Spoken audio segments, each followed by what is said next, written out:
Hello student, कैसे हैं आप लोग।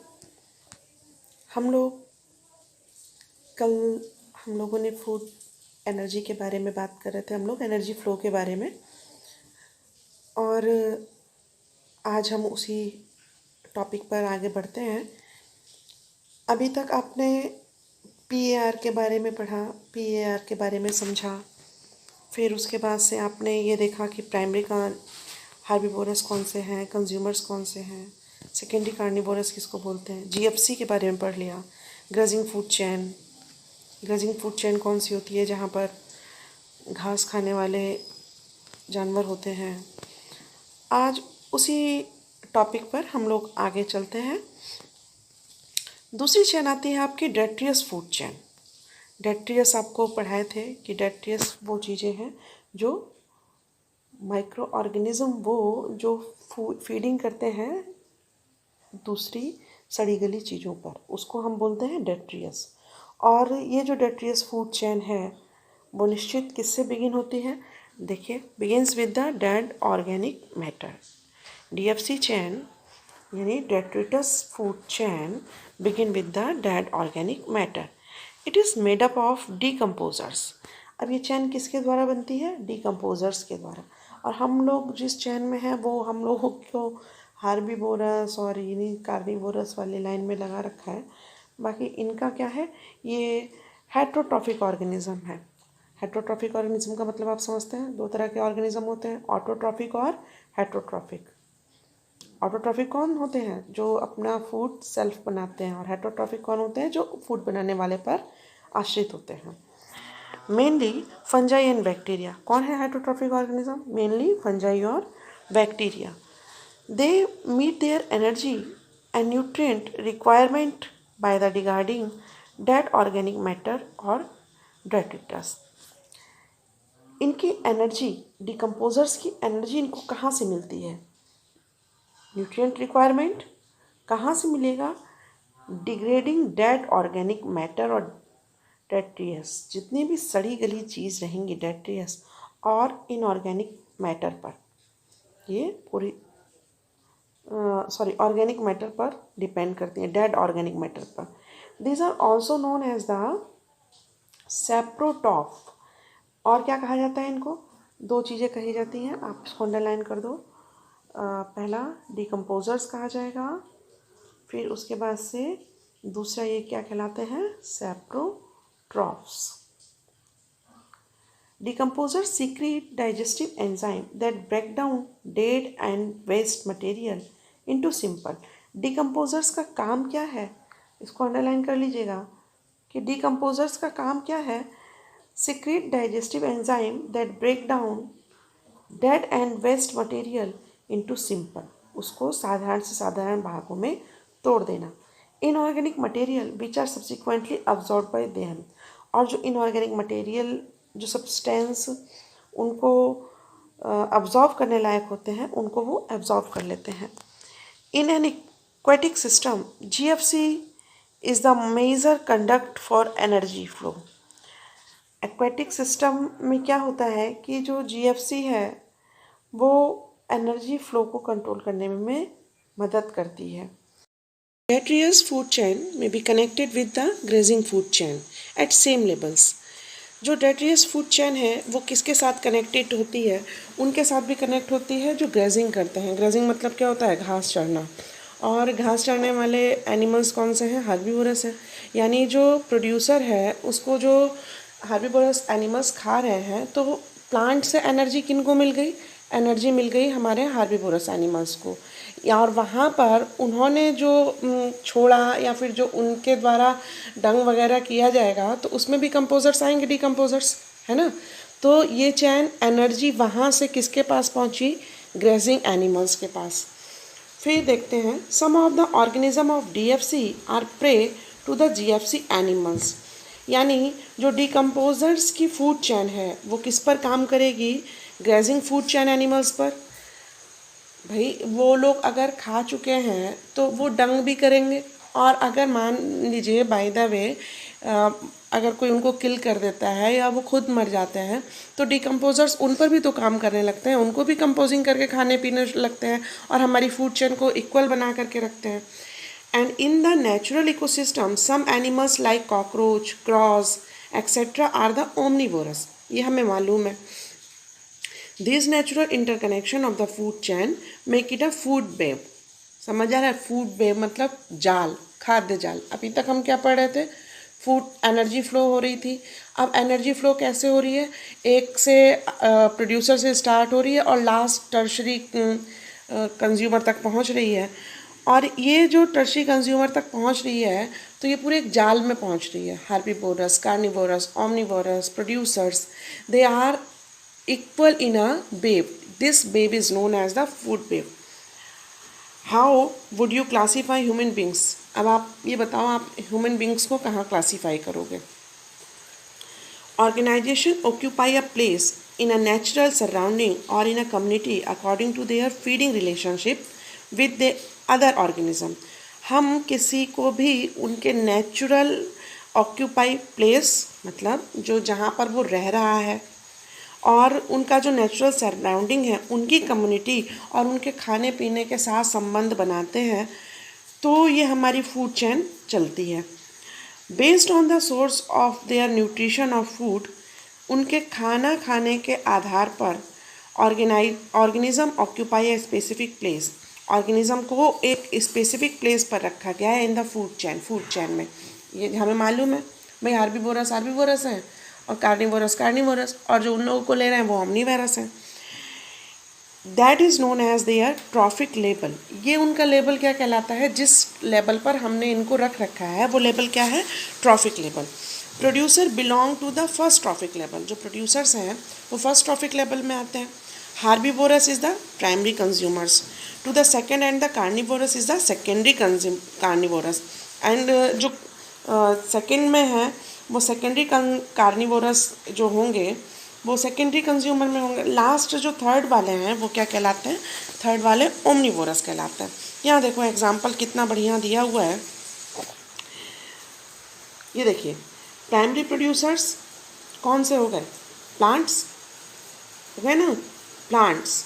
यहाँ पर इसको ध्यान रखिएगा. और ये जो आपकी बनी हुई है पूरी चैनल, इसको आपको बहुत बेहतर तरीके से याद कर लेना है क्योंकि ये आपके बोर्ड एग्जामिनेशन से लेकर के नीट के एग्जामिनेशन तक में भी बहुत प्रिफेयर करती है. यहाँ देखो, प्राइमरी प्रोड्यूसर्स क्या है? प्लांट. इन्हें हमने किस लेवल में रख रखा है? फर्स्ट ट्रॉफिक लेवल में. क्या क्या आएगा? फाइटोप्लैंक्टन, ग्रास और tree. Okay, then it goes to the primary consumers and it will be put in the second trophic level. और क्या कहलाते हैं? हार्बीवोर. क्या क्या आएंगे इसमें? Zooplankton, grasshopper and the cow. Then secondary consumer, जो प्राइमरी कंज्यूमर को खा रहे हैं वो कौन है? वो सेकेंड कंज्यूमर है. और इनका लेवल क्या है? Third trophic level. और इनको हम क्या बोलेंगे? कार्निवोर. कौन कौन से हैं? बर्ड, फिशेस और वॉल्फ. अब आ जाते हैं टर्शरी कंज्यूमर पर. Tertiary consumer, it is the fourth trophic level and the top carnivorous and it in this group man and lion. अभी आपसे ऊपर पूछा ना कि आप मैन को किस में रखोगे? हम मैन को रखेंगे टॉप कार्निवोरस में and the consumer of the tertiary consumer. और लेवल क्या है इनका? Fourth trophic level. ये आपको बहुत अच्छे तरह से याद कर लेना है.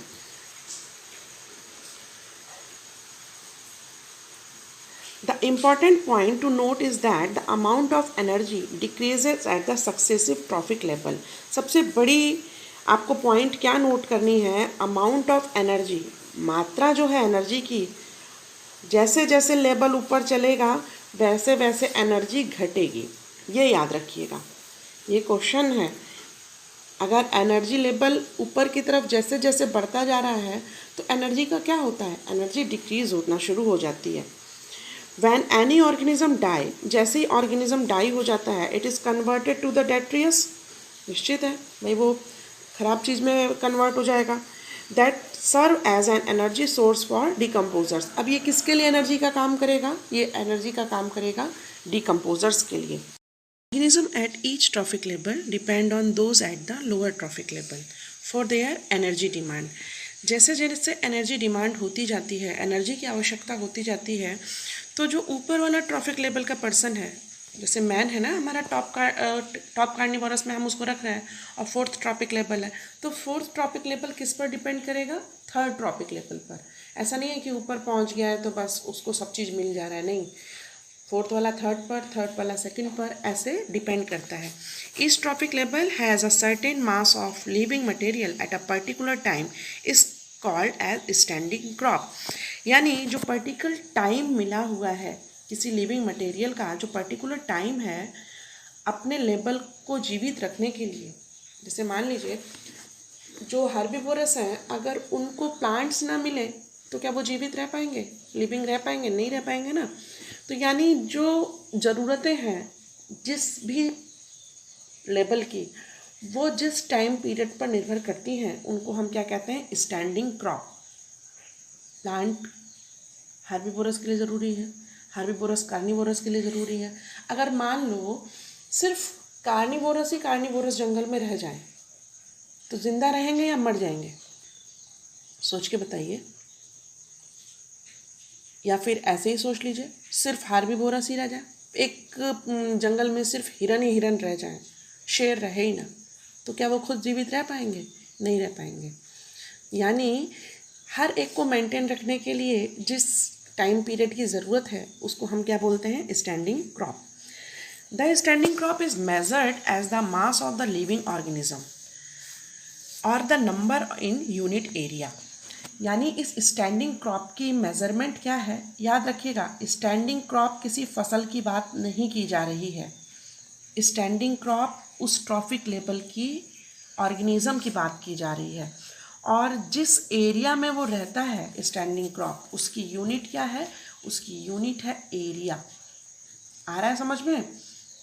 जब भी आपसे एग्ज़ाम में बात की जाए स्टैंडिंग क्रॉप, तो खड़ी फसल मत समझ जाना, और उसका यूनिट पूछा जाएगा तो उसका यूनिट है area.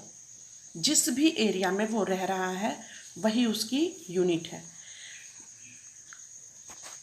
The biomass of a species is expressed in term of fresh और ड्राई वेट। बायोमास जो स्पीसीज है वो कैसे एक्सप्रेस की जाती है? ये भी चीज़ है, एक्सप्रेस किस में की जाएगी? एक्सप्रेस की जाएगी फ्रेश और ड्राई वेट। फ्रेश वेट से क्या है? जो लोग नॉन वेजिटेरियन होंगे उन्हें पता होगा, जो मुर्गा जिंदा है वो फ्रेश है, और जो मर गया वो क्या है? वो ड्राई वेट में आ जाता है। ठीक। Measurement of biomass in term of dry weight is more accurate. जो मेजरमेंट ड्राई वेट होता है ना वही एक्यूरेट है। क्यों? क्यों का पता आप लगाएंगे, ठीक है? क्यों का पता आप लगाइएगा। अब हम बताते हैं कैसे।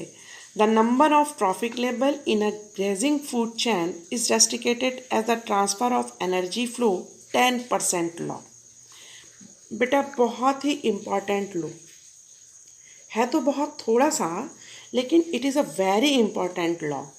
यहाँ आप समझ लो पहले, जो 10% लॉ है, 10% लॉ को देने वाले साइंटिस्ट का नाम है लिंडमैन। इन 1942 लिंडमैन ने 1942 में 10% लॉ दिया है। ठीक, ये बहुत ही इम्पॉर्टेंट लॉ है, इसको 3 स्टार समझ लेना। आपने जिस भी एग्ज़ाम के लिए, एम्स के लिए, नीट के लिए, अपने बोर्ड के पेपर के लिए, शब्द है बस खाली 10% लॉ, लेकिन it is a very important. देखो 10% लॉ क्या मतलब है? जो सन से हमको लाइट मिल रही है, पीआर समझ रहे थे ना, 100% हमको पीआर मिल रहा है, 90% ये तो रेस्पिरेशन और उनके डिकम्पोजिशन और waste form of the heat इन सब में कन्वर्ट हो जाता है। लेकिन मिलता है कितना, यूज़ कितना करता है प्लांट? ओनली 10%। ओके, 100% में 90% रेस्पिरेशन, डिकम्पोजिशन और वेस्ट मटेरियल में चला जाता है, लेकिन 10% ही प्लांट्स के द्वारा यूज़ किया जाता है। अब इसको ऐसे समझें, मान लो ये हो गए आपके प्रोड्यूसर्स प्लांट्स। ठीक, इन्होंने ले ली 1000 किलो कैलोरी यूज़ कर ली है। ओके, अब ये प्रोड्यूसर्स को कौन खाएंगे? हार्बिवोर्स। हम शॉर्ट में लिख रहे हैं, समझिएगा। ठीक है, अब इस 1000 का 10% कितना हो जाएगा? 100। हार्बिवोरस को 100% मिल गया। अब हार्निवोरस को कौन खाएगा? Carnivorous first. अब इस 100 का 10% कितना हो जाएगा? 10। ठीक है, अब कार्निवोरस फर्स्ट को कौन लेंगे? Carnivorous second. इनको कितना मिला? कितनी एनर्जी मिली? 10 का 10% कितना हो गया? 1 हो गया। ठीक है, ये है 10% लॉ। हर किसी को उसके भाग का 10वां भाग ही मिलेगा। ये है 10% लॉ। चाहे आप एक तरह से और समझ सकते हैं कि अंश को 1000 चॉकलेट मिल रही है। ठीक है, अंश खुश हो जाएगा। अब अंश को कहा गया 10% दे दो। ये तो हो गए हमारे प्रोड्यूसर्स। ठीक है, फिर इसको कहा गया 10% आप हिमांशु को दे दो, तो प्राइमरी कंज्यूमर्स हो गए। अब ये इसको 100 दे दे रहा है, 100 चॉकलेट 10% दे दी। फिर उसके बाद साहिल को कहा 10% दे दो। ठीक है, तो कितना मिल जाएगा? 10। वैष्णवी तक आते आते कितना हो गया? 1। यानी किसी भी चीज़ का हमको कितना मिलेगा? सिर्फ 10% ही मिलेगा। ये है 10% लॉ।